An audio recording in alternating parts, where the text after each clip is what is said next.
Hi, today's gardening quick tip is repotting orchids. Phalaenopsis orchids have become extremely popular in recent years and can be easily found in most garden centers and even grocery stores.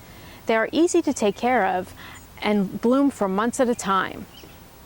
Once you're ready to transplant, you want to make sure you choose the specific pot for orchids. Here we have two selections of orchid pots. As you can see on the sides, there are holes in each of the pots. These holes allow for good air circulation.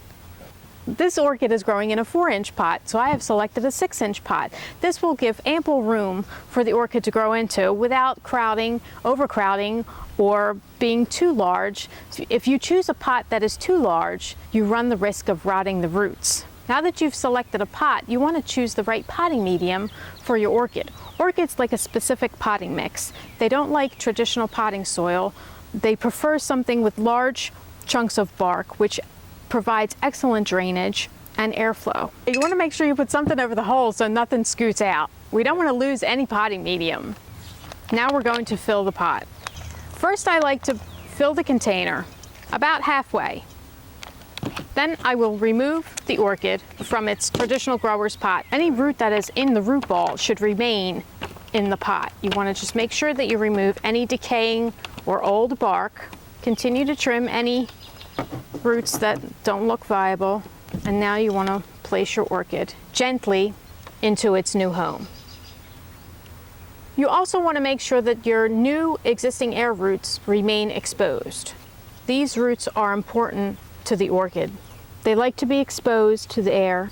I like to make sure my orchid is centered because orchids have a tendency, they have a mind of their own and they lean a little bit. They're very architectural in their habit, meaning they like to go every which way they want to go. And we're just going to backfill with more bark. I like to leave 1/4 inch at the top for when I water because you want to make sure that you're not going to lose any soil from falling out the top or overflow when you water. And now you have a newly transplanted Phalaenopsis orchid. Now, what I would suggest that you do, make sure that you water your orchids with warm water. Never use an ice cube to water orchids. It's a shock to the system. They prefer warm water.